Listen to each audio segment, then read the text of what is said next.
Bueno, buenos días. Vamos a comenzar un poquito tarde, disculpad el retraso, con la sesión plenaria a cargo del profesor Manuel Enrique Pérez. Buenos días de nuevo. Es un placer presentarles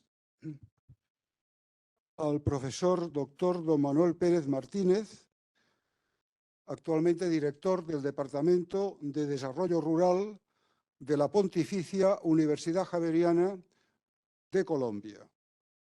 Estamos delante de un experto latinoamericano en desarrollo rural.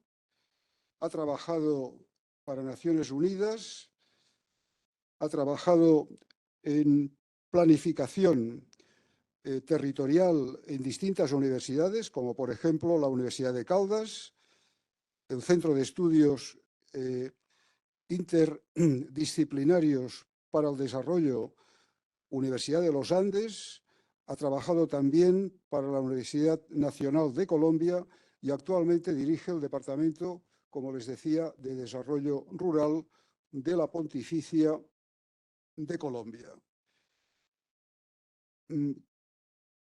Quiero destacar fundamentalmente del profesor Pérez, al que le doy las gracias en nombre de las organizaciones de la Academia Andaluza de Ciencia Regional y de la Universidad Loyola Andalucía por estar con nosotros. Quiero destacar fundamentalmente tres áreas de trabajo o tres perfiles de carácter metodológico dentro del desarrollo rural que le van magníficamente bien a este congreso y que responden en definitiva al carácter fundacional desde el punto de vista de un ordenamiento piramidal de fines y medios de política económica. Le van muy bien, repito, a este congreso. En primer lugar, es un experto en ordenación territorial.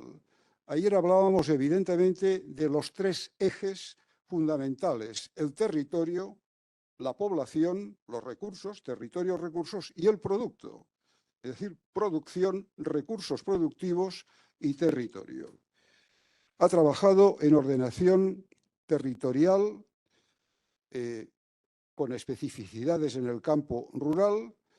Ha trabajado de forma importante en innovaciones productivas, es decir, en el producto, no solamente decir que tenemos que hacer cosas, sino qué cosas evidentemente se pueden proponer desde América Latina, nos va a decir él, en materia de desarrollo rural, con una especial especificidad muy importante en comunidades rurales latinoamericanas, y ha trabajado también en el campo de la metodología de la investigación social aplicada a los problemas de la economía y de la política rural. Estamos, por tanto, delante de un experto al que agradezco su participación. Le doy las gracias por estar con nosotros en este congreso y, sin más dilación, pues le cedo la palabra para que nos dé su conferencia sobre adaptación y colaboración en las periferias urbano-rurales en las ciudades de América Latina. Muchas gracias. Gracias a ustedes. Gracias.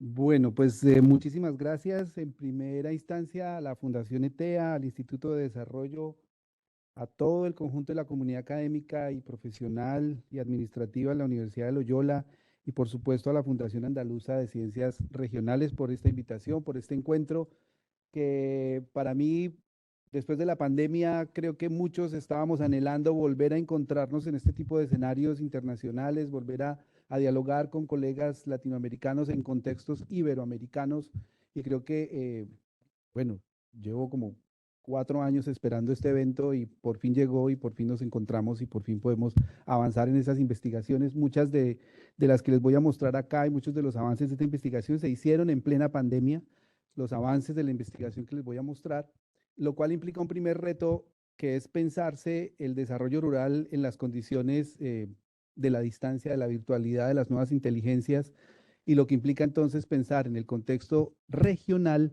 el carácter que tiene la categoría de territorio. Voy a arrancar por allí para animar un poco la discusión que vamos a tener en esta sesión, que va a tener esta primera etapa de exposición y luego, por supuesto, un debate con ustedes. Algunas sugerencias de tipo metodológico, y es que yo quisiera que el público me ayudara también a avanzar al final en el debate en esas dos palabras que aparecen allí en la presentación, la adaptación y la colaboración en periferias urbano-rurales. Nótese que estamos entrando en un escenario de complejidad, no estamos en lo urbano ni estamos en lo rural, estamos ubicados en una discusión del desarrollo en un contexto fundacional de los estudios regionales. ¿Cómo entra el territorio allí a generar una perspectiva epistemológica, por supuesto, y metodológica que trate de mover esos entornos urbanos y rurales para juntarlos en una otra dimensión, en un tercer territorio, en nuevos espacios de vinculación, ¿no? Y allí aparecen entonces los sujetos, las personas dinamizando estos entornos de ordenamiento y organización. Entonces, les voy a pedir el favor, porque seguramente correré hacia las conclusiones a las cuales no quisiera llegar, quisiera que eso entrara en el debate. ¿Cómo nos pensamos adaptaciones y colaboraciones de esos dos mundos aparentemente distantes? Por eso titulé mi presentación Conectando Mundos, perdón, ¿qué pasó? Perdón. Ya la vieron toda, entonces ya terminó. Conectando Mundos, ¿no? Bien. El contenido, desgarrando la dicotomía urbano-rural. ¿Sí? Esa es mi primera entrada de debate. ¿Cómo estamos entendiendo esos dos mundos? Si seguimos bajo esas perspectivas de dicotomía, de transición, o si estamos entrando en un escenario mucho más modificado en términos de pensar los ensamblajes que pueden existir entre los mundos rurales y los mundos urbanos. Pensemos entonces en una idea en la cual ese tercer espacio que aparecería allí estaría determinando nuevas lógicas, nuevos entendimientos y nuevas transiciones, fundamentalmente para repensar esa clásica discusión entre el campo y la ciudad, mediada fundamentalmente por los procesos migratorios, ¿no? A mayor incremento de migración, mucho más avance de estas poblaciones a las ciudades y cada vez más una concentración, una aglomeración urbana que va perdiendo, le va dando más pérdida de sentido al mundo rural. Lo segundo son los abordajes epistemológicos. Sí, estamos entrando en un contexto de cambios y complejidad que implica repensar los conceptos, reensamblar o incluso hasta resignificarlos o volverlos a construir desde las distintas escuelas que han priorizado el entendimiento de esa relación. Entonces vamos a recorrer, por supuesto, la economía regional, por supuesto, la economía urbana, por supuesto, la sociología institucional que nos habló de la nueva ruralidad en las décadas de los 90, de la herencia española que llegó también de ese pensamiento a América Latina y que reincorporó un plano de acción institucional bastante interesante que movió muchas de las estructuras del desarrollo en nuestros contextos, especialmente en el caso colombiano, mexicano por supuesto. Y por supuesto miraremos también las perspectivas desde la visión crítica, ¿no? La visión del pensamiento geográfico crítico y entraremos a una apuesta que espero llegue a ustedes como una apuesta en función de pensarnos de manera constructiva esa relación entre el campo y la ciudad. Y trataré de dar algunos ejemplos de cómo está emergiendo algo que yo denomino el lugar rururbano. Y hago el acento al término lugar como un escenario de encuentro, de diferenciación, de situación relacional que determina una periferia que pierde límites, pierde bordes, pierde fronteras y se comienzan a integrar a través de otros factores no necesariamente económicos. Son factores más de índole simbólico, más factores de índole cultural, más factores de índole ecológico. Y ahí creo que entra el debate fuerte.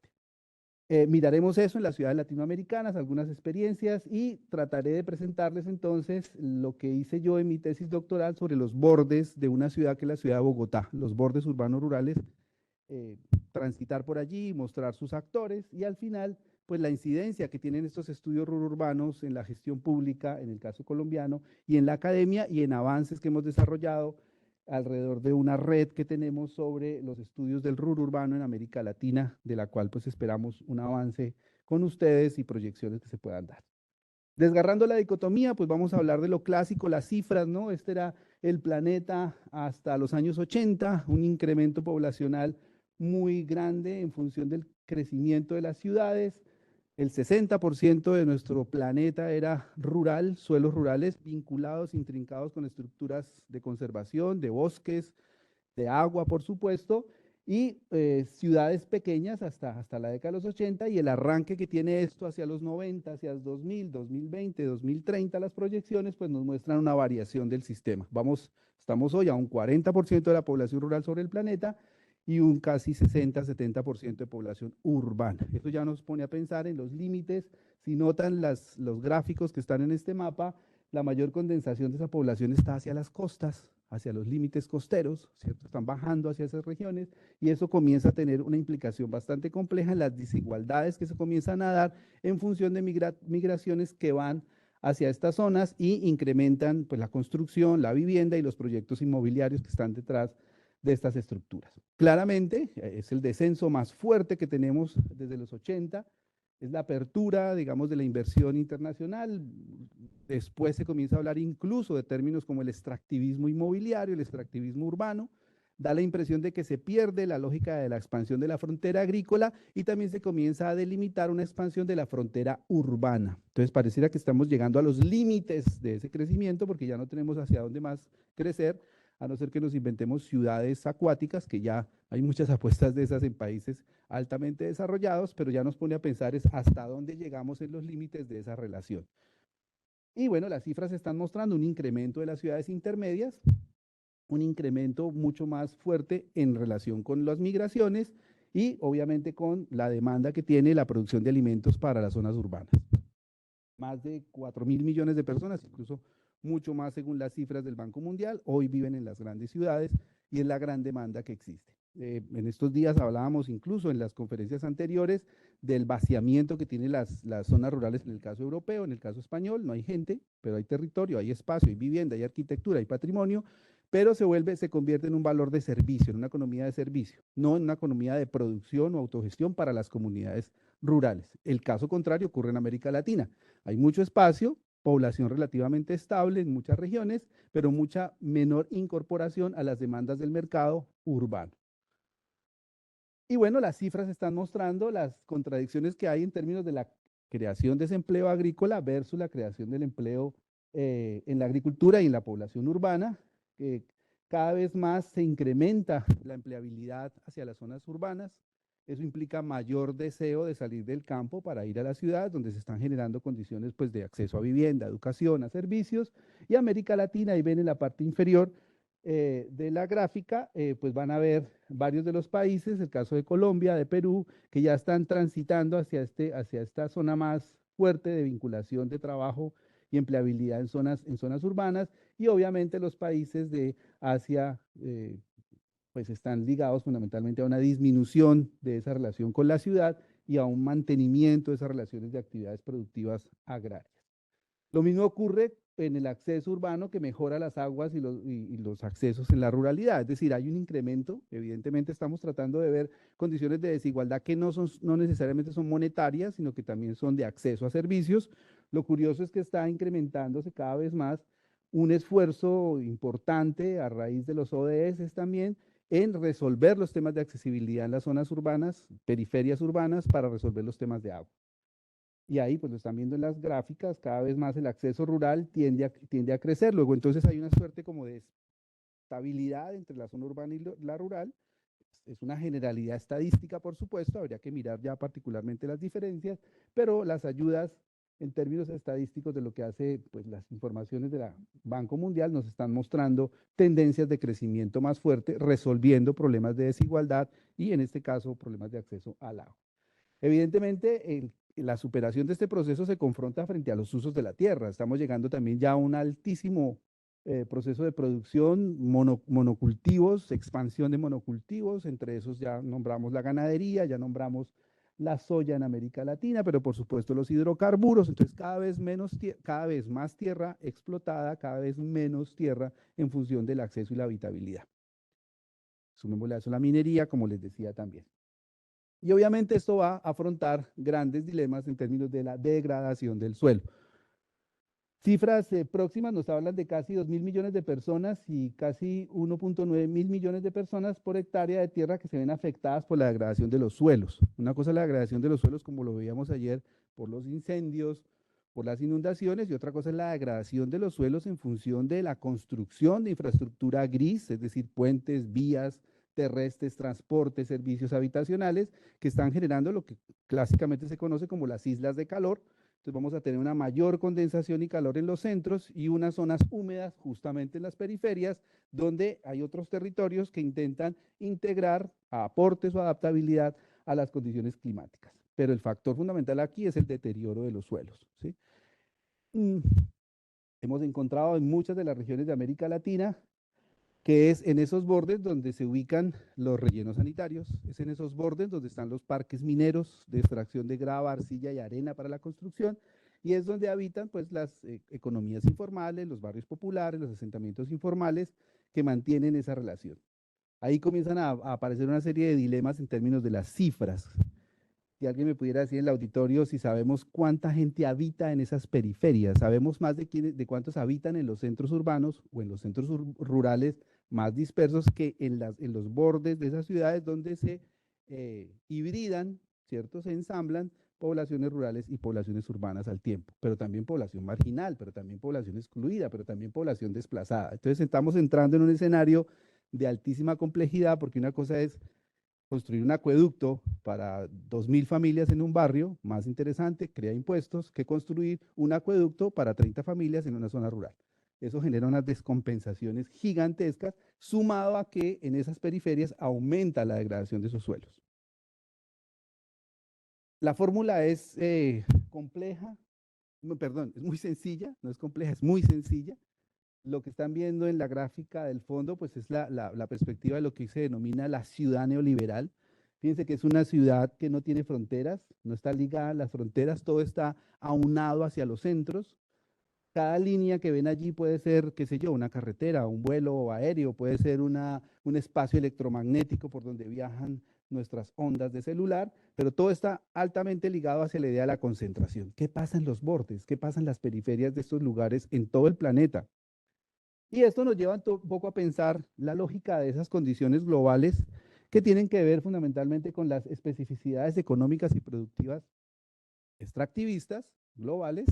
Eso está ligado con la banca, con los sectores hipotecarios, que se suma a la subordinación de las políticas estatales, ¿cierto? Para manejar desde el Estado condiciones de disposición para imponer libertad de mercado, y eso nos da una imperiosa necesidad de integrar territorios al mercado mundial. Y más que territorio es integrar espacio, geografías a estos lugares. Y esto genera también otro dilema, y es hasta dónde entonces las lógicas de la ciudad como infraestructura pueden ampliarse infinitamente. Pareciera que no, pareciera que estamos ya llegando a los límites, y eso implica entonces un reto mayor de entender quiénes aún habitan en esos bordes. Y bueno, y si vamos a buscar las cifras, pues tristemente eso es lo que pasa en las bases estadísticas globales. Población que vive en barrios de tugurios, por ejemplo, que sería lo más próximo, lo que está antes de una zona rural. Y pues lo que aparece es, no hay datos a nivel mundial. El gran reto es ese. Nosotros ahora les voy a mostrar un esfuerzo que hicimos por tratar de encontrar datos en aquellos espacios que se bifurcan. Complejo, sí, altamente complejo, porque estamos hablando de población que fluye, ¿no? Que se mueve permanentemente, que está o desaparece, o llega, o está hasta ciertos puntos. Piensen en la migración forzada, piensen en la migración socioeconómica, pensemos en la migración ambiental. Cada vez más se vuelven lugares difusos, ¿no? Pero lo que sí encontramos es estas figuras, ¿no?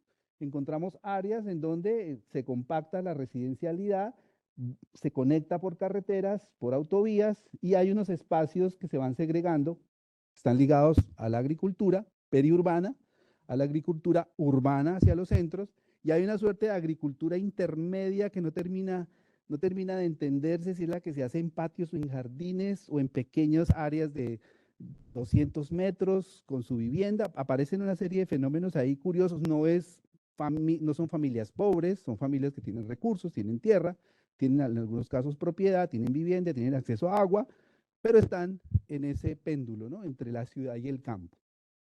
Y bueno, vamos a encontrar en América Latina cosas como estas. Este es un borde sur en la ciudad de Bogotá, en la parte alta, barrios Tugurio, zonas informales, y si se fijan en la parte baja, Esto es más o menos una fanegada de tierra, donde van a encontrar cultivos, arveja especialmente, una vivienda rural que colinda con un límite de ciudad marginal. Y ahí comienzan los dilemas. ¿Cómo estamos incluyendo esto en términos de políticas públicas al marco del ordenamiento del territorio de nuestras ciudades? Y yo creo que puedo darme el lujo de hablar de las ciudades globales, porque es un fenómeno que está ocurriendo en China, es un fenómeno que ocurre en España, es un fenómeno que ocurre en la India y en América Latina. Veamos entonces qué pasa en las ciudades latinoamericanas. Las ciudades latinoamericanas, entonces, hay asentamientos dispersos, son un poco las características que nos plantea la ONU Habitat, cinturones de miseria ligados a invasiones, dificultad en la cobertura de servicios públicos, debilidad e insuficiencia en las infraestructuras, escasa planificación urbana, recursos económicos insuficientes, dualidad socioambiental y ubicación de áreas vulnerables. Más o menos 86 ciudades superan el 1.000.000 de habitantes, 6 de ellas entre 10 y más de 20 millones de habitantes y 6 entre 5 y 10 millones de habitantes. Se me olvidó decirles que cuando veíamos los datos globales, las proyecciones que tiene ONU Habitat y el Banco Mundial especialmente es que están considerando que de aquí al 2030, 2040, más o menos 496 ciudades van a dominar el control de el control político y económico planetario. Ciudades, no estados. Hoy gobiernan más las ciudades que los mismos estados, ¿cierto? E incluso dentro de las ciudades gobiernan más el sector bancario que las mismas ciudades. Tenemos empresas que llegan a tener mayores inversiones que los planes de desarrollo de una pequeña ciudad.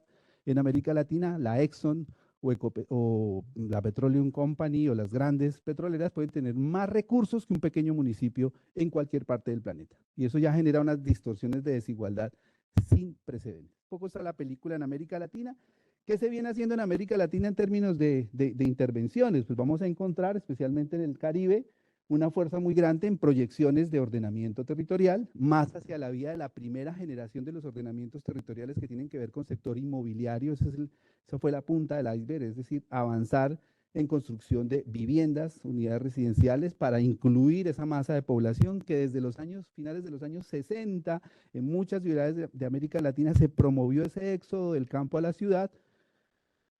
Debo decirlo, en Colombia diseñaron una guerra para hacer eso. La guerra se hizo a través de la necesidad de mover gente del campo a la ciudad para industrializar rápidamente el país, y el efecto de eso es tener hoy en Colombia más de 8 millones de habitantes desplazados por esa guerra. Pero si lo vamos a ver y hacemos un recorrido por América Latina, vamos a encontrar muchas experiencias similares de movilidad poblacional, campesinos que se quedaron sin tierra en el caso de Brasil, o en el caso mexicano, y que hoy están demandando más derechos de la ciudad para poder incorporarse a estas economías. Pero los énfasis siguen siendo los mismos: gestión ambiental, los tamaños, los colores son como las incidencias en cada caso, desarrollo urbano, el que ven rojito allí, desarrollo rural muy pequeñito, si ven, en esta zona de acá, no coincide con las de gestión ambiental o ordenamiento, infraestructura, capacidades locales, diversidad cultural, conectividad digital. En Centroamérica, estos son los énfasis, no los voy a leer, ustedes creo que lo alcanzan a ver allí, ¿sí? Bien. En América del Sur sigue siendo fuerte el tema del ordenamiento, el desarrollo rural entra un poco más fuerte aquí, los casos mexicanos, brasileros, perdón, y argentinos, por supuesto, y otras vertientes que tienen que ver con la descentralización. Fíjense que es el más pequeñito, en otras zonas de América Latina no aparece la descentralización como un factor determinante. En el caso de América del Sur es un poco mucho más alta la incidencia, pero al final, ¿qué es lo que estamos explicando con esto? Que por una vía van los planes de desarrollo, que normalmente ocurren en función de los tiempos administrativos, los tiempos del gobierno, ¿cierto? Son planes de desarrollo ligados a partidos políticos, a proyecciones de intereses privados en muchos casos, y por el otro lado va el ordenamiento del territorio. Como ustedes saben, el ordenamiento territorial puede ir a 10 años, a 12 años o a 20 años, ¿cierto? En Europa yo aprendí mucho que la idea del ordenamiento territorial era una visión federada, ¿no? Entonces vamos a pensar esos 50 años. En América Latina no van a encontrar ni un solo país que conecte una visión de ordenamiento del espacio por más de 10 o 12 años. Mientras tanto, los planes de desarrollo van corriendo en periodos muy pequeños que no alcanzan a espacializarse como políticas públicas. Entonces hay una desconexión enorme entre la visión del desarrollo económico y la visión del desarrollo espacial. Entonces por eso vamos a encontrar unas descompensaciones terribles como las que voy a ir mostrando más adelante.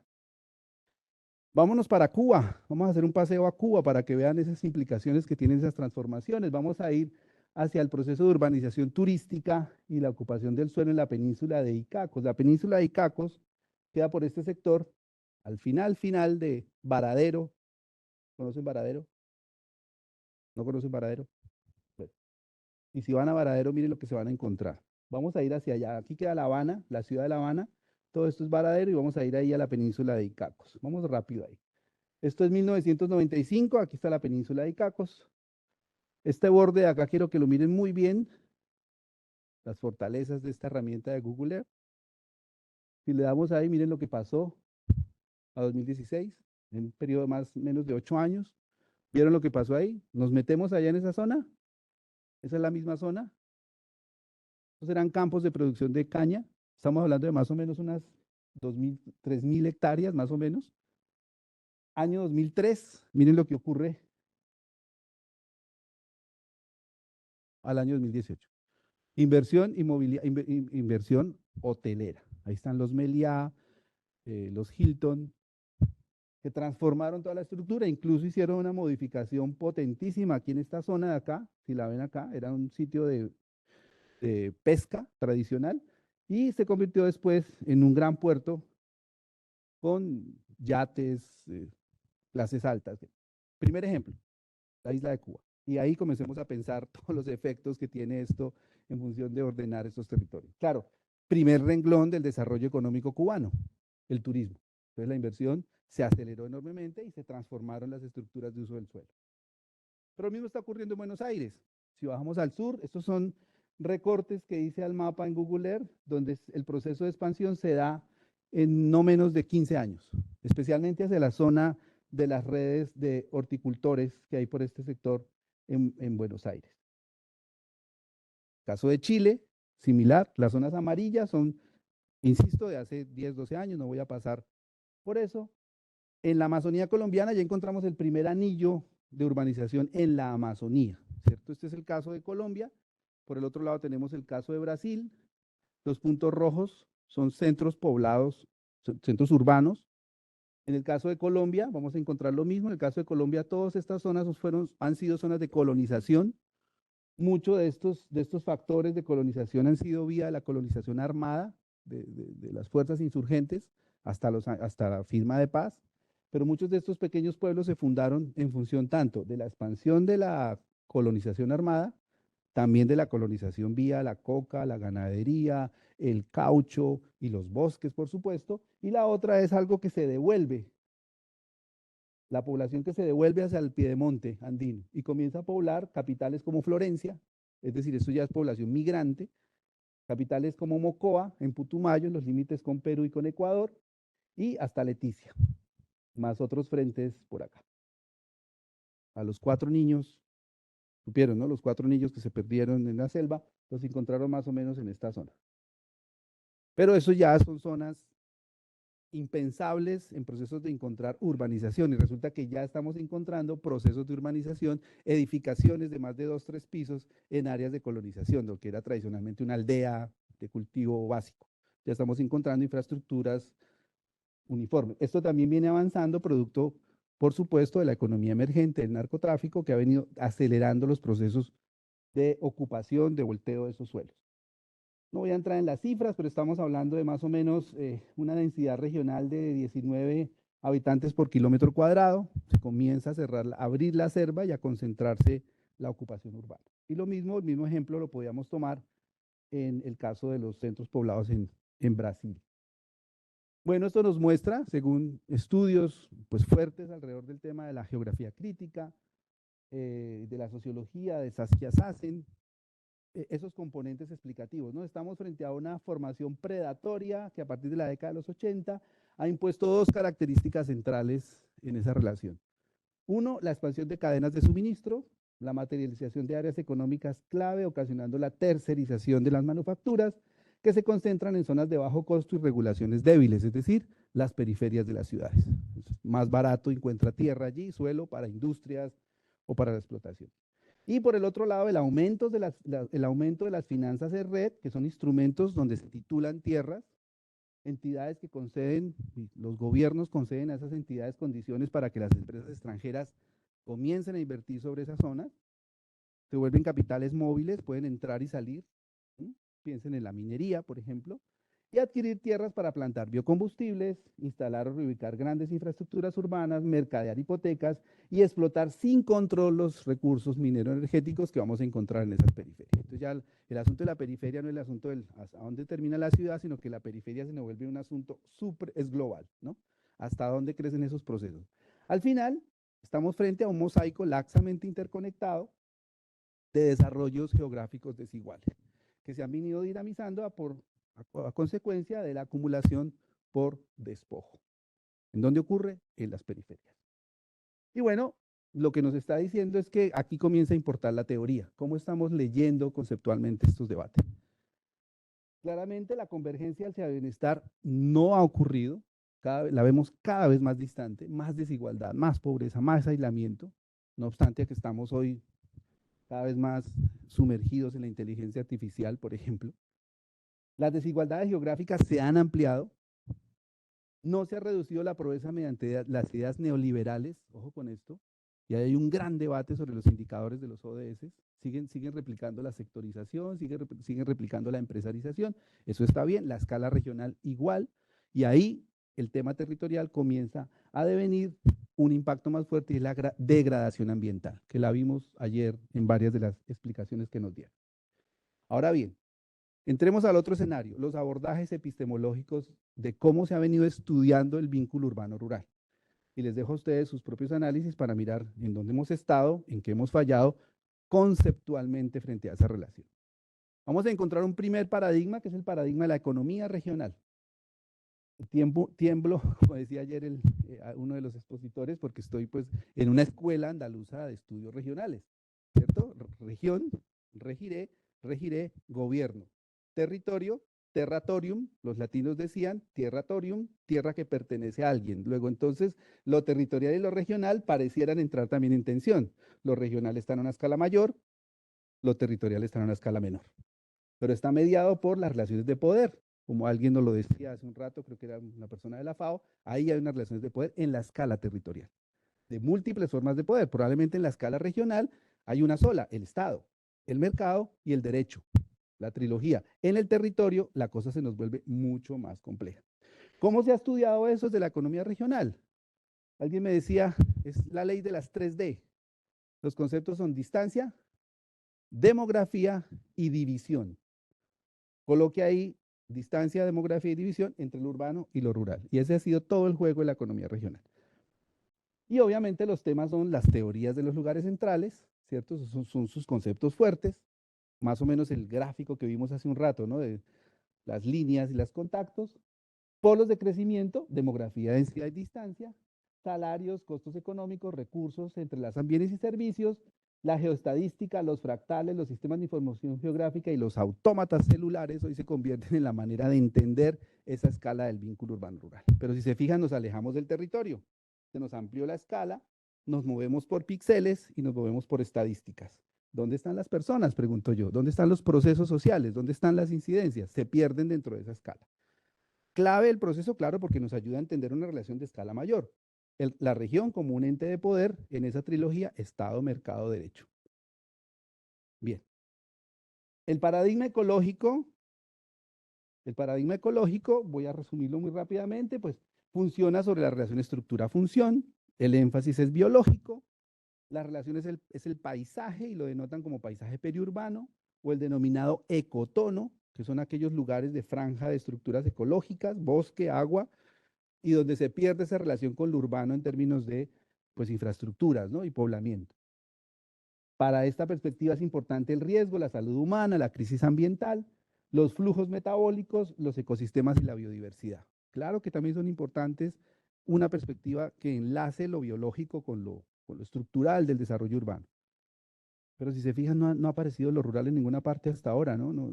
Sigo hablando como en un entorno de teoría clásica urbana. Y si nos vamos por la sociología institucional, pues vamos a encontrar paradigmas como el territorio en el marco funcional, la relación entre mercados rurales, ahí ya comienza a aparecer ese factor de ruralidad o de lo que denominaríamos nueva ruralidad, la economía de servicios, el turismo, lo patrimonial, la multifuncionalidad y la pluriactividad. Nos comenzamos a darnos cuenta que nuestros campesinos en América Latina no necesariamente producen alimentos para vivir, tienen mercados rurales no agrícolas, por ejemplo, como el turismo, como el patrimonio, como la venta de servicios ambientales, y se deslindan un poco de la actividad productiva meramente agrícola, ¿no? La venta de los alimentos. El proceso es más amplio y es más multidimensional. El paisaje se nos vuelve patrimonio, perdón acá, y las relaciones se vuelven translocales. Ahí la globalización tiene una fuerza interesante que modifica la perspectiva de quiénes son los sujetos que habitan en esa ruralidad. Ya no son los sujetos clásicos, el campesinado clásico, el agrarismo clásico, hoy son sujetos modernos, llamémoslo así, vinculados a las tecnologías, a la comunicación, y eso ya nos implica otro relacionamiento. Y el último, el paradigma de la geografía crítica, pues que fundamentalmente se ubican en el conflicto, en las distorsiones de clase, en las luchas de clase, en las cuestiones de la agricultura o la desagrarización también, son conceptos fuertes que implican transición, pero no me están planteando resolución, o procesos de acumulación, como lo decíamos ahora, o de desarrollo geográfico desigual. Entonces ahí tenemos cuatro grandes paradigmas. Yo planteo, perdón, pues el mío, ¿cierto? O sea, como tratemos de mirar esto desde otra perspectiva. Yo soy sociólogo, con una perspectiva más desde los estudios de ciencia social, y recurro fundamentalmente al constructivismo estructuralista, ¿cierto? Ahí me dejo llevar por las corrientes de la sociología reflexiva, del poder, de las relaciones de poder, y de la geografía crítica, por supuesto. Y ahí comienzo a encontrar que hay una serie de discursos, sistemas discursivos y sistemas simbólicos que los sujetos están determinando la manera de apropiarse de esos espacios. Y ya comenzamos a bajar a la escala de los actores. Y en esa escala entonces están las percepciones que la gente tiene en su memoria, su historia, sus símbolos, su tradición, ¿cierto? Que ese es como ese primer espacio que es nuestra vida. Yo creo que si hacemos un balance rápido acá, todos tenemos vínculo con algo rural. La abuela, el abuelo, los padres, los padrinos, los tíos o amigos lejanos. Todos tenemos de alguna manera un vínculo con esa tradición. Ese sería como ese paisaje percibido, ese espacio percibido. Y por el otro está el espacio concebido, ¿no? El espacio institucional, el espacio reglamentado, el espacio urbano sería el mejor ejemplo de ese espacio vivido. Y el tercero, un espacio vivido, imaginado, proyectado. Ese es el escenario de lo prospectivo, del imaginario que tiene la gente que habita en estos bordes y que intenta entonces construir a través de sus relaciones de existencia personal una relación con el entorno. Y ahí se estrella con la institucionalidad, la regla urbana, la planificación urbana, la teoría, digamos, fuerte de la infraestructura versus las posibilidades que tiene el paisaje, la diversidad, el agua, los flujos de energía que aparecen allí. Entonces, ¿cómo explicar este dilema, ¿no? Entre el mundo urbano, que lo podemos ver ahí, es un dibujito que siempre muestro a mis estudiantes, ahora se los muestro a ustedes, donde hay una malla urbana, una infraestructura casi cerrada, ¿no? Ahí entran los barrios. Y por el otro lado, un mundo rural, disperso, ¿cierto? Abierto. Si seguimos corriendo esa frontera, vamos a encontrar entonces barrios informales, pobreza.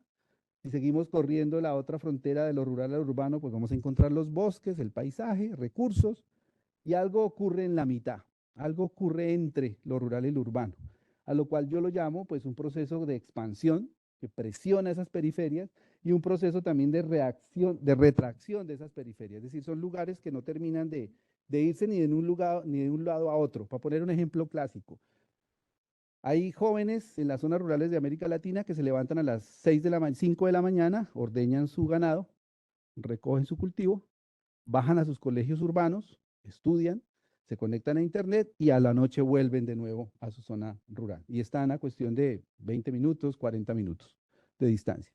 A eso me refiero yo con la expansión y la retracción. Y en la mitad, entonces, vamos a encontrar pues una estructura, lo que yo llamo un lugar urbano, con una contención, con unas prácticas de vida, con unas formas de poder, con unas redes locales de poder que se mantiene. Ahí no hay barrios, no hay infraestructura, ¿cierto? Hay acueductos, veredales, acueductos comunitarios, hay paisaje, pero no hay una estructura de orden, de reglamentación. Puede ser eso muy complejo, pero de alguna manera es un lugar ensamblado en una realidad periférica. Bien, esto implica pues un giro hermenéutico, le llamamos, ¿no? Un giro de interpretación, es de construir la noción del urbano inmersa en lo rural y plantear una proyección distinta desde los sujetos.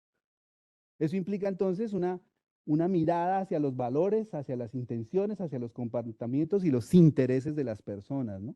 Eso me implicó hacer un trabajo de fondo sobre lo que la gente percibe, se relaciona y cómo se relaciona de acuerdo a qué significa seguir viviendo en una periferia que te está presionando, que te está llevando a la pobreza, pero tú te sigues manteniendo allí porque está la tierra, porque está la herencia, porque están los abuelos, porque están los alimentos. Pero ¿qué es lo que hace que usted valore y se comporte para mantenerse allí? Es una pregunta existencial, ¿no?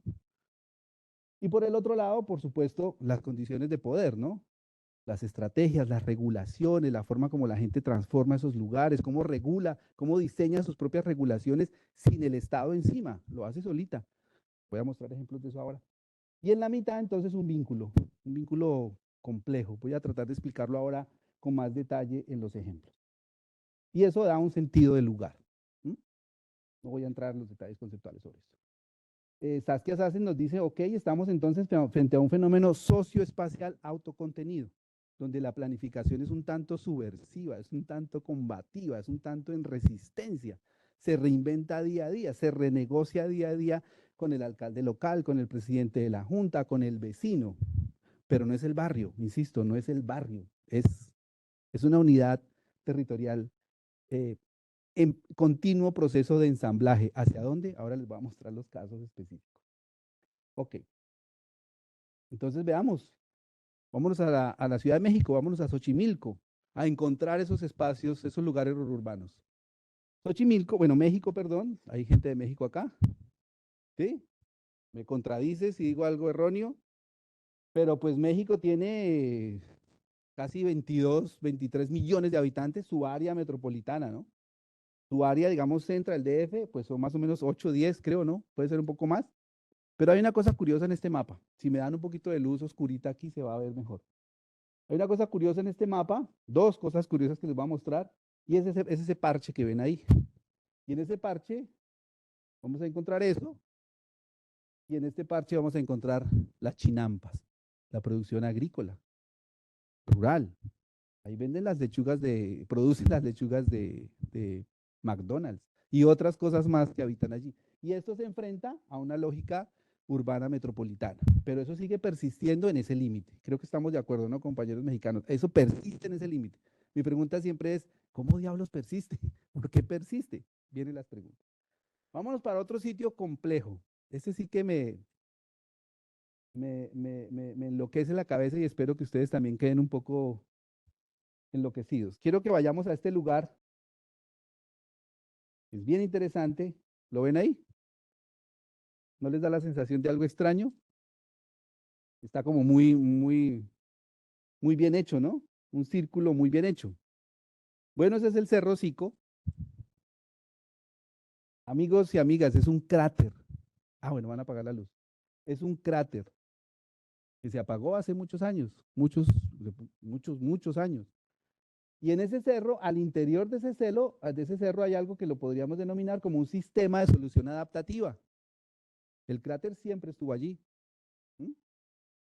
Pero producto de los efectos migratorios, miren lo que comenzó a ocurrir. Todo esto comenzó a bordear el cráter. Y dentro de ese cráter, miren lo que ocurre. Hay cultivos. Se seccionaron, se subdividieron. Cada familia de estas zonas, ¿sí? Tiene una subdivisión interna. Se parece a los antiguos, a los kibbutz en Israel, ¿no? Tienen sus cuadraditos. Y hay ay Dios santo, y hay pues una red de producción de alimentos al interior. Si lo ven acá, hay pasturas, pero está incrustada en un barrio popular. ¿Lo conocían? Sico, hay montones de cosas extrañas que encuentra uno en Google. Después cuando uno vuela eso y aterriza ya queda uno impresionado de esos lugares tan complejos que tiene la ciudad de Latinoamérica. Y bueno, la Ciudad de México tiene una cantidad de experiencias de agricultura urbana y periurbana. La encontrar en la misma Xochimilco, la producción de hortalizas. Ahí solamente son ejemplos gráficos que ustedes pueden ver la vinculación que hay con los techos o los edificios o las casas que tienen sus lugares de producción. Vamos a ir al Alto, a La Paz, en Bolivia, una ciudad de casi 700, 800 habitantes, un área metropolitana de 1.800.000, La parte más alta de Bolivia, voy a ir pasando rápido, vamos a encontrar esto, la ciudad creciendo abajo, una zona como esta y cultivos de este estilo. Pequeñas especies, hortícolas, cobertura de suelos donde usan materia orgánica y riego por goteo. O sea, no es esa ruralidad de fondo grande, extensa, es una ruralidad mucho más pequeña, cautiva, pero muy dinámica. Vámonos para Cutuglagua en Quito. Cutuglagua en lengua quechua significa garganta de agua. Eso queda al sur de la ciudad de Quito. En ese parche que les estoy mostrando ahí, hay eso y hay esto también. Redes de productoras que venden sus alimentos, sus hortalizas especialmente, a comedores escolares. Y tienen también los barrios invernaderos para la producción de este tipo de alimentos. Vámonos para Pachacama, en Lima, en Perú. Una ciudad de casi 9 millones de habitantes. La ven acá, todo esto gris.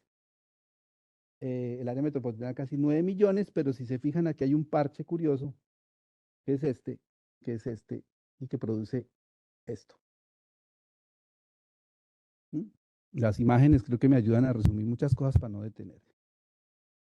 Ok, el caso de Bogotá, un barrio popular en Bogotá, en la zona, una localidad que se llama Fontibón, un barrio, está la ciudad de Bogotá, el área urbana de la ciudad de Bogotá, y en esa zona de ese barrio van a encontrar esta experiencia de casi que cada casa popular tiene su parque, su patio, perdón, de producción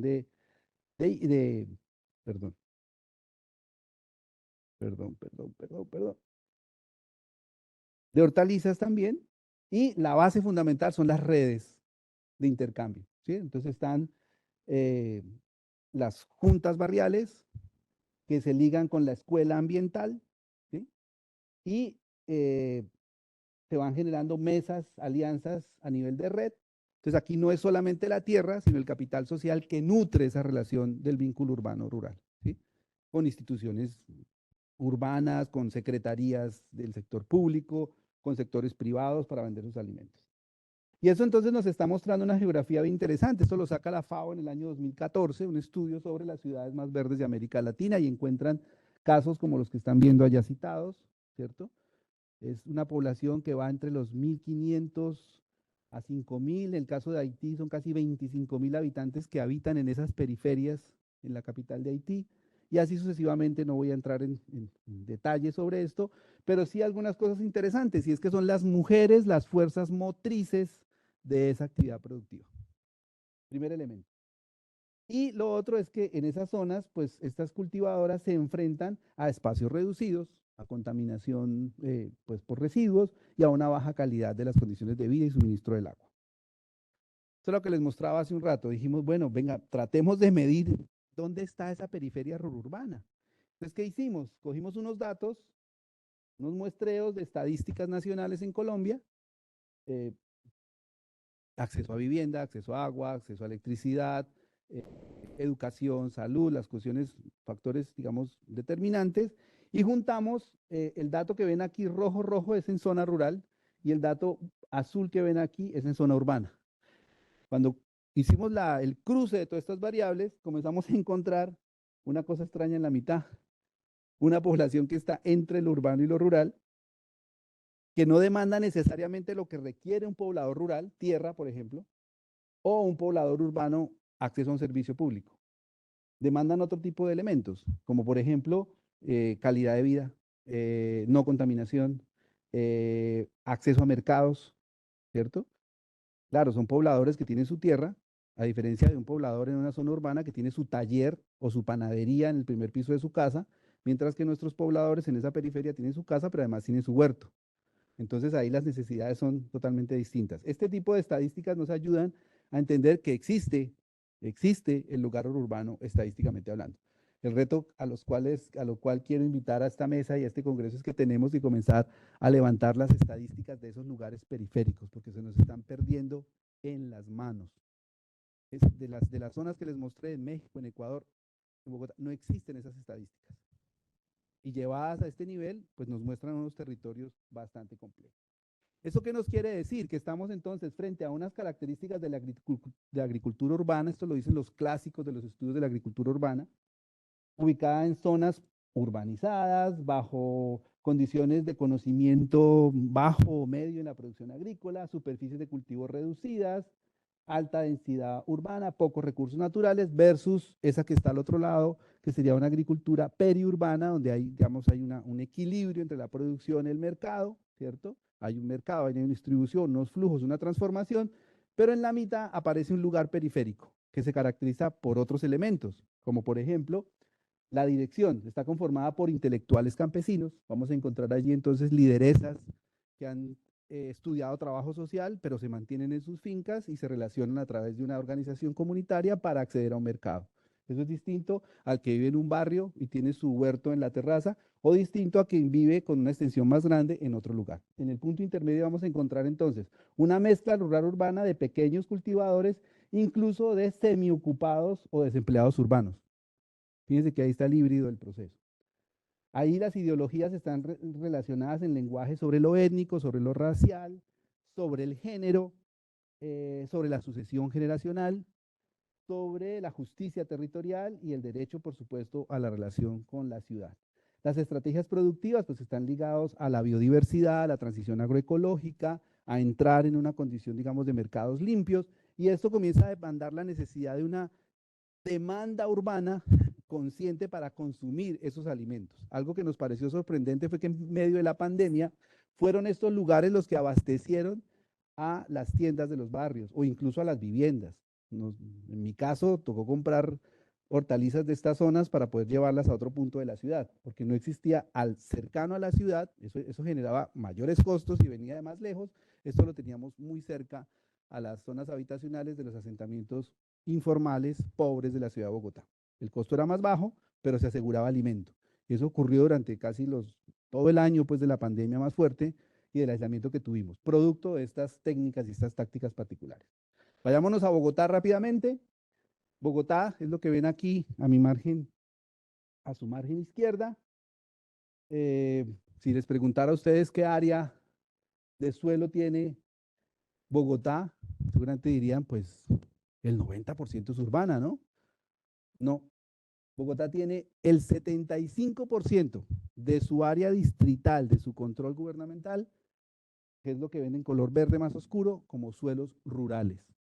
Y solo el 25%, lo que están viendo allí en esta zona más verde clara, ahí viven casi 8 millones de habitantes.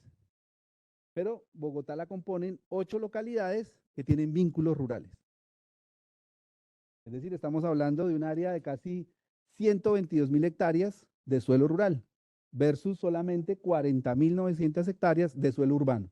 Por esa razón es más importante el desarrollo urbano en ese sector, donde se los lleva transporte, distribución de espacio público, edificaciones.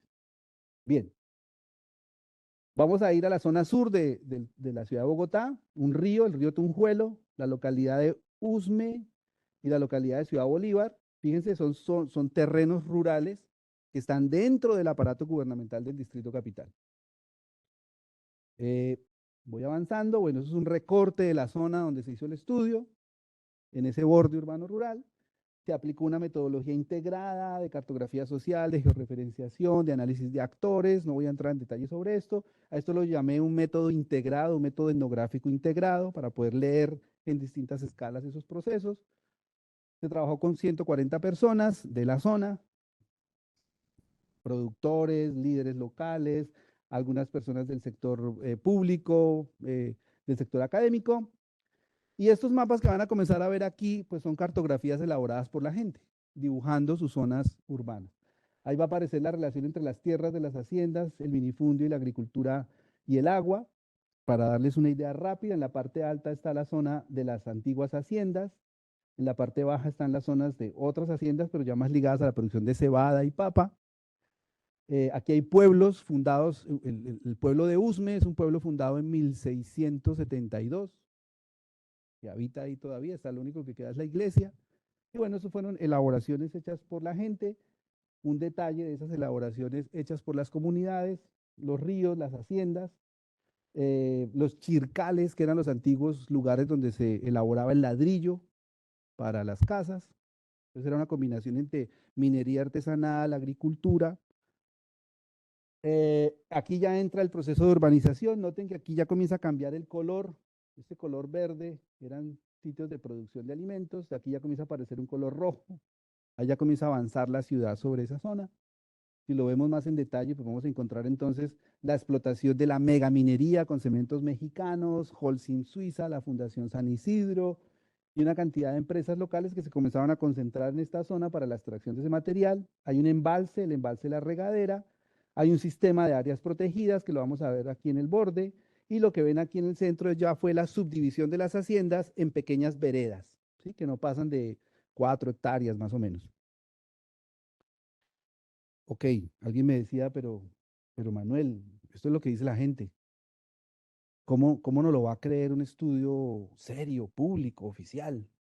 Bueno, entonces tocó hacer la georreferenciación para que nos crean. Entonces, hicimos el recorte 1940, aplicamos un lenguaje sencillo de Corinne Lancover para mirar coberturas del suelo, para demostrar lo que la gente nos decía, y pues sí, ahí encontramos este color café, eran zonas de pastos y cultivos. Y las zonas verdes, unos reductos de bosque. Las zonas de color moradito que están acá, las zonas de explotación minera. Este parchecito de acá es lo que se llama allí áreas artificializadas, o sea, primeras urbanizaciones. Corramos esto, 1940, 1960, 77, hasta el 2014. Bueno, pues coincidía lo que me decían los habitantes de la zona con las estadísticas, ¿no? Con la georreferenciación. Y después pusimos esto a correr, pues claro, miren el descenso del área urbana, el descenso del área rural y el aumento del área urbana. Y cómo se mantiene el agua y cómo se reduce un poco los bosques en los 60, pero se mantienen los relictos de bosque ahí. Luego hay un proceso de conservación histórico dentro de ese proceso.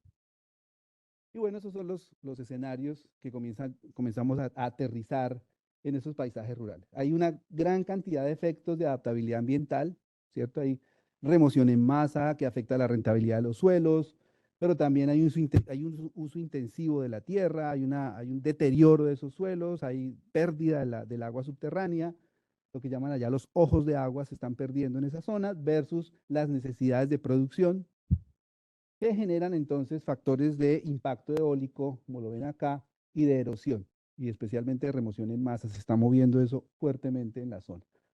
Hicimos otras cartografías que tenían que ver con las actividades productivas, entonces vamos a encontrar desde mercados campesinos, huertos, ventas en tiendas, hasta todo lo que ya les he venido diciendo, procesos de informalidad en el empleo, también cartografías elaboradas por las comunidades.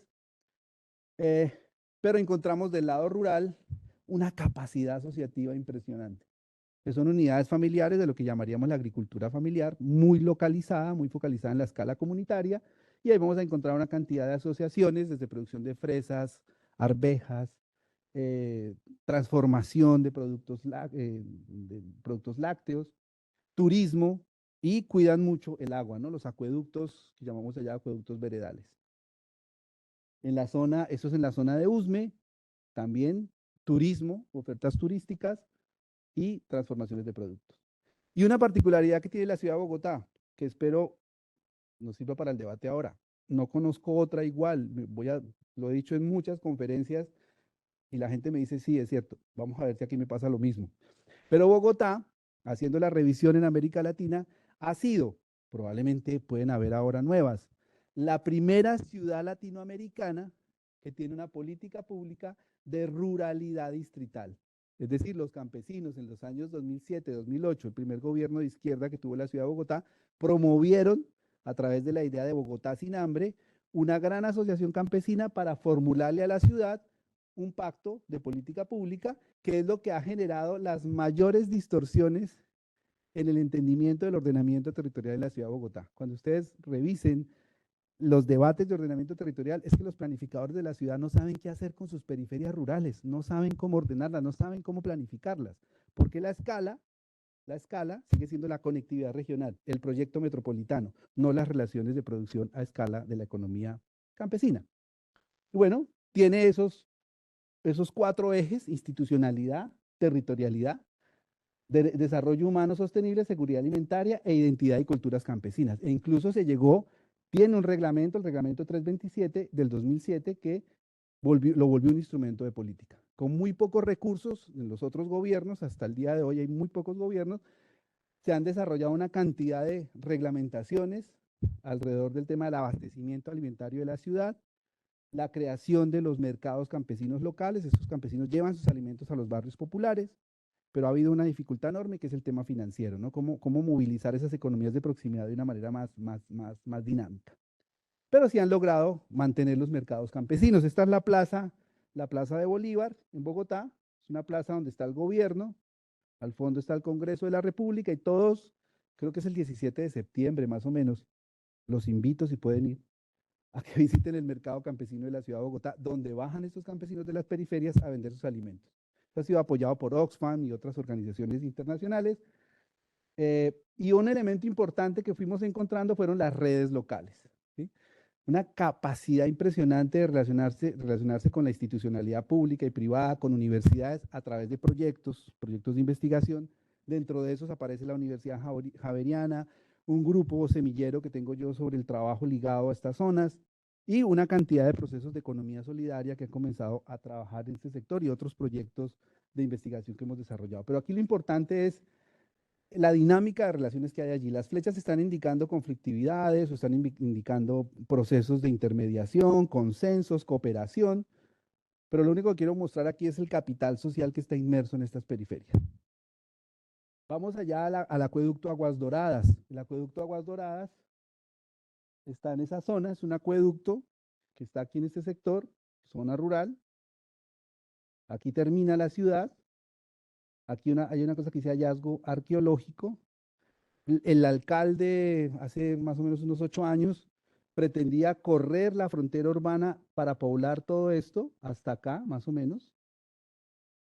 Se impidió hacer eso, pero ya les voy a contar quién lo impidió. Un actor histórico que lo impidió. Pero concentrémonos en el acueducto. Ahí en ese acueducto, Aguas Doradas, hay más o menos 261 suscriptores, es decir, esa es la estadística de la población periférica de la ciudad, de ese borde de Bogotá. Tenemos muchos más. Pero curiosamente en esa zona, un proyecto inmobiliario, pretende cubrir la parte alta con aproximadamente, son más o menos 71 hectáreas. Eso va a tocar metérselo ahora a la información de georreferenciación que les mostré hace un rato. Pero son cerca de 8.000 soluciones de vivienda de interés social, interés prioritario, que se van a construir en la parte alta de la zona que ya les voy a mostrar. Y eso está generando unos impactos muy grandes sobre ciertos sectores del área urbana de Bogotá, de la parte de arriba, parques que hay allí, veredas rurales. Ese es el gran proyecto que hay en esa periferia, que va a inundar esto de vivienda, de edificios de más de 16, 20 pisos. Y curiosamente, cuando se estaban haciendo las primeras excavaciones para formalizar la construcción de ese barrio, aparece una necrópolis indígena de más de 400 años. Fueron ellos ese cementerio indígena fue el que surgió allí, emergió allí, y el área se convirtió, esa zona de la cual ya vamos a llegar allá y van a conocer a las mujeres que lideran esto, se declara por Bogotá como Parque Arqueológico del Distrito Capital. Es decir, esa es una zona intocable en la producción de vivienda. Y aquí aparece entonces la ruralidad de las que les he venido mencionando, el acueducto Aguas Doradas. Voy a pasar rápidamente las fotografías. Los grandes problemas que hay allí, pues no los voy a mencionar, pero están ligados fundamentalmente al acceso del recurso hídrico, al acceso de vivienda. Allí estamos haciendo un trabajo con 2 grandes proyectos, un proyecto Conexus financiado por la Unión Europea, alrededor del tema generar acciones de borde, o lo que llaman acá soluciones basadas en la naturaleza, ¿cierto? Tratando de generar infraestructura verde. Ya va a terminar. Es que eso es apasionante, ¿no? Pues yo por lo menos estoy apasionado acá arriba, ya me están cortando, pero los alimentos se vuelven un centro fundamental de la producción acá. Y bueno, les quiero mostrar que hemos hecho unos estudios sobre la estructura agroecológica de esas fincas. Voy rápido. Hay unos indicadores allí para poder relacionar esos factores naturales, ecosistémicos con lo cultural. Y pues si me quitan esas cosas de allá, esas pestañas negras, van a poder muy bien ver las características de las fincas que hay allí.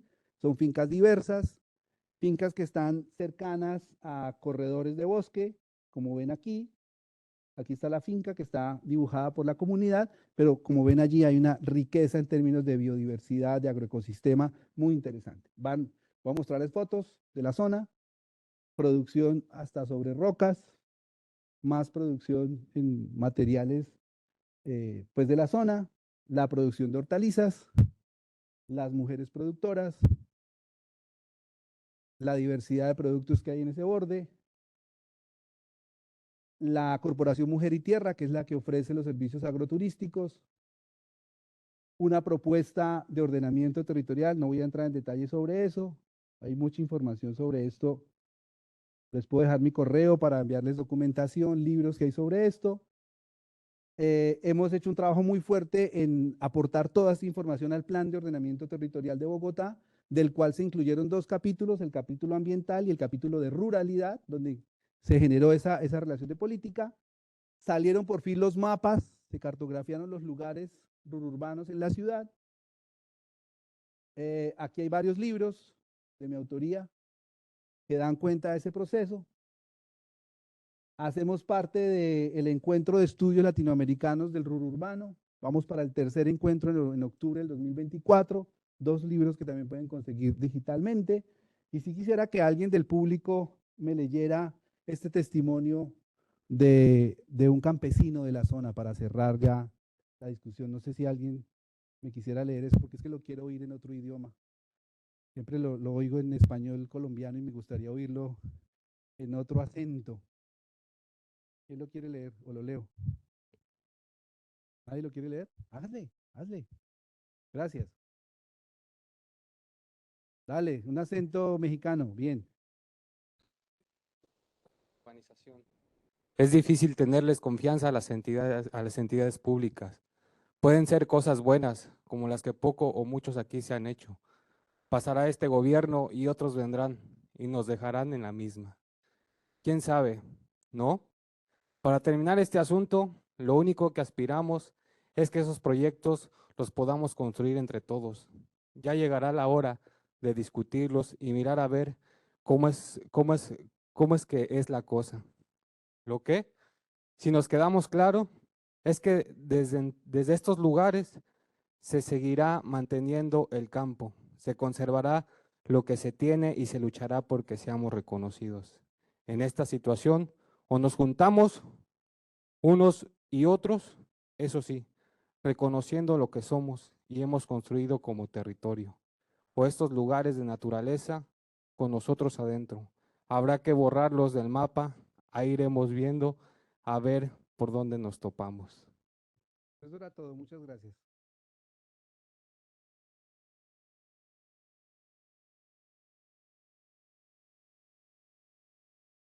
Hola, gracias por la presentación. Son como, bueno, son como 2 preguntitas bastante concretas. Me llamaba mucho la atención el tema de los mapas, ¿cierto? Y entonces lo que vemos es eso, es precisamente cómo va creciendo la mancha de las ciudades, pero pues también son procesos naturales. Bueno, las ciudades, perdón, no, son procesos dinámicos que se dan en los contextos. Entonces, bueno, ¿cuál es el punto de tensión?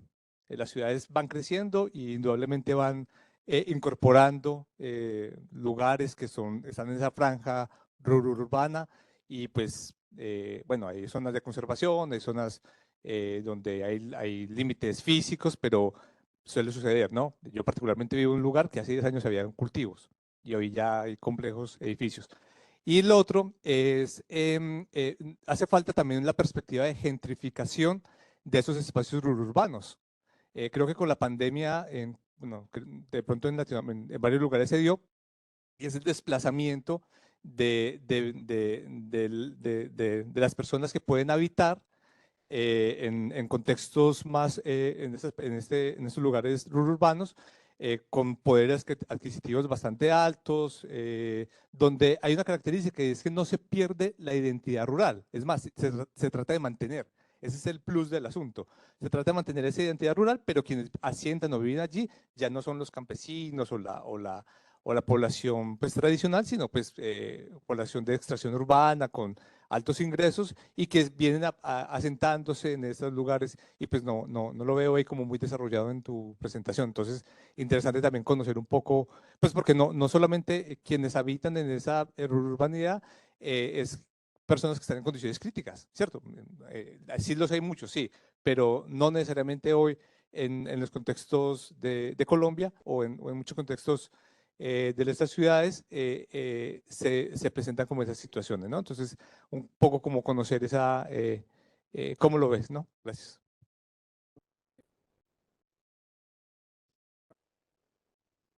Aló. Ok. La mirada que yo he hecho, y quiero que nos ubiquemos, la estoy haciendo de lo rural a lo urbano. Tú estás haciendo una mirada del urbano a lo rural.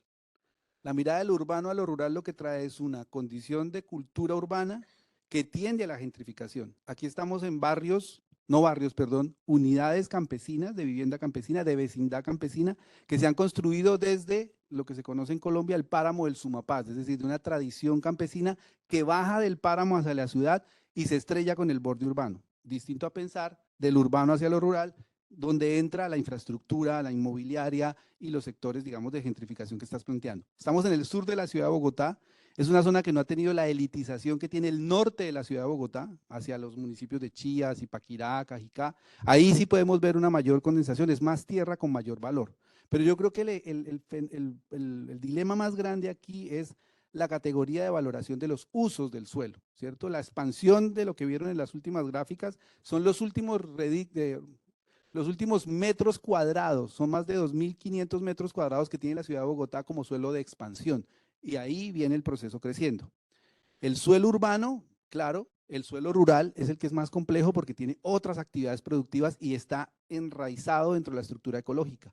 En estas zonas no vas a encontrar elitización, no vas a encontrar gentrificación, vas a encontrar comunidades campesinas que se resisten a la idea del crecimiento urbano y plantean un pacto de borde a la ciudad, seguir siendo campesinos, seguir manteniendo de forma autónoma su recurso hídrico y poderle prestar un servicio a los que están del otro lado del río, que sería la zona urbana.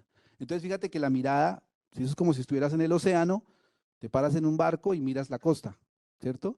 Ahí vas a ver una cantidad de componentes. Si te paras en la costa y miras el océano, lo único que ves es un solo paisaje. Entonces, un poco la idea es cambiar la perspectiva cuando comenzamos a leer los procesos de transición de lo rural al urbano, que son bien distintos en la transición del urbano a lo rural. Parece sentido común, pero tiene muchos componentes interesantes cuando se lee desde la perspectiva rural a la urbana o del campo a la ciudad. Distinto a la ciudad al campo.